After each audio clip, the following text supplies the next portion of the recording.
Hello and welcome to the latest episode of Sip Easy.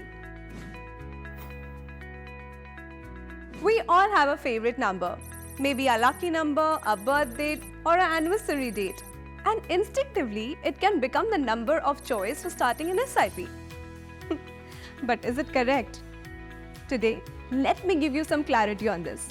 To start, the entire idea or concept of SIP investing is not to worry about the timing of the market.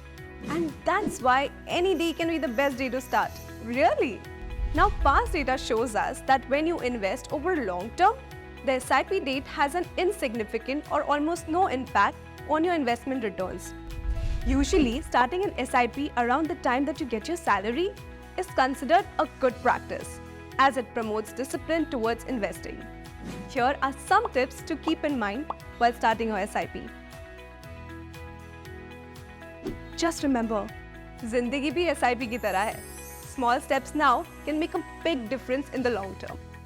So, when are you starting आपकी ज़िंदगी के लिए SIP? Click on this link now to know more about SIP. And don't forget to subscribe to our channel to learn more about SIP. An investor education and awareness initiative by HDFC Mutual Fund. Mutual fund investments are subject to market risks. Read all scheme-related documents carefully.